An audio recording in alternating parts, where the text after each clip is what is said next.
ইতালির টবিয়ান আর্ট গ্যালারিতে অনুষ্ঠিত ৩২ জন শিল্পীর আঁকা চিত্রকর্ম প্রদর্শনীর সার্টিফিকেট অনুষ্ঠানের আয়োজন করেছে আর্টভেঞ্চার সংস্থা। রাজধানীর এশিয়াটিক সোসাইটিতে আয়োজিত এই অনুষ্ঠানে যোগ দেন অংশগ্রহণকারী শিল্পীরা। অনুষ্ঠানে প্রবীণ শিল্পীরা জানান, দেশের শিল্পীদের বৈশ্বিক পরিচয়ে এমন আয়োজন অবিস্মরণীয়। আর আয়োজক সংস্থা আর্টভেঞ্চার জানায়, পৃথিবীর বিভিন্ন দেশে বাংলাদেশের শিল্পীদের তুলে ধরতে এমন উদ্যোগ অব্যাহত রাখতে চান তারা। আরও জানাচ্ছেন রিফাত শিশির। ২৬ এপ্রিল ইতালির ফ্লোরেন্সের টবিয়ান আর্ট গ্যালারিতে অনুষ্ঠিত দলীয় চিত্র প্রদর্শনী হুইসপার অব কালারের রিভিউ অ্যান্ড আর্টিস্ট টক ও সার্টিফিকেট প্রদান অনুষ্ঠানের আয়োজন করে আর্টভেঞ্চার সংস্থা। রাজধানীর ঢাকার এশিয়াটিক সোসাইটিতে আয়োজিত অনুষ্ঠানে যোগ দেন প্রদর্শনীতে অংশগ্রহণকারী ৩২ বাংলাদেশি শিল্পী। অনুষ্ঠানে চিত্রকর্মের মাধ্যমে বৈশ্বিক অঙ্গনে স্থান পাওয়ায় উচ্ছ্বসিত চিত্রশিল্পীরা জানান নিজের অনুভূতির কথা।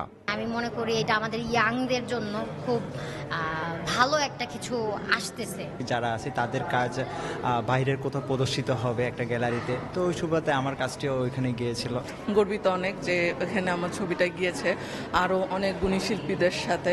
এই অনুভূতিটা আসলে ভাষায় প্রকাশ করা যাবে না। আর এটা হচ্ছে আমার ফার্স্ট এক্সিবিশন ইন্টারন্যাশনাল পর্যায়ে। চিত্রশিল্পের তীর্থস্থান ইতালির প্রদর্শনীতে স্থান করে নেয় এসএটিভির চেয়ারম্যান ফরিদা ইয়াসমিন পারভিনের আঁকা পিকক অফ ল্যান্ড চিত্রকর্মটি।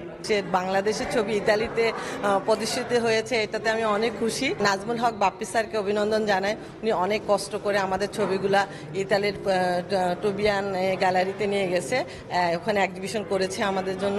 আমরা আর্টটাকে পৃথিবীর সব দেশে প্রতিষ্ঠিত করতে পারি, পৌঁছাই দিতে পারি। আমাদের বাংলাদেশকে যেন আমরা পৃথিবীর প্রত্যেকটা দেশে প্রতিষ্ঠিত করতে পারি আর্ট দিয়ে, এটাই আমার আশা রইল। এমন আয়োজনের মাধ্যমে আগামীতে দেশের শিল্পীদের তুলে ধরার প্রত্যয় জানান আয়োজক প্রতিষ্ঠান আর্টভেঞ্চারের স্বত্বাধিকারী নাজমুল হক বাপ্পি।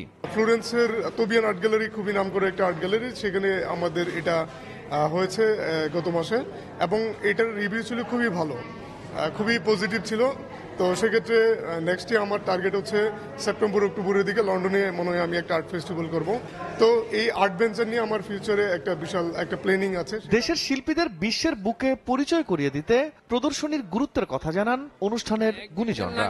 এক্সিবিশন হচ্ছে এখন জানলাটা খুলে দেওয়া, মানে এক্সিবিশন ওপেন হইতে হবে। এক্সিবিশন না, কাজ না দেখলে তো কেউ কমেন্টও করবে না। তো বাংলাদেশে কাজ হচ্ছে, কিন্তু বাইরে তো এখন আর্টটা আগের মতো নাই, চেঞ্জ হয়ে একটা অন্য জায়গায় চলে যাচ্ছে শিল্প। এর সাথে মিশতে হলে তো এক্সিবিশন করতে হবে।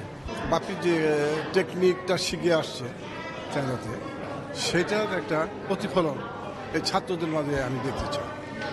এটার একটা ওয়ার্কশপ করে সে যদি এটা প্রকাশ করে, তাহলে আমাদের জন্য খুব ভালো হয়, নবীনদের জন্য এটা খুব উপকারী হবে। রিফাত শিশির, এসএটিভি, ঢাকা।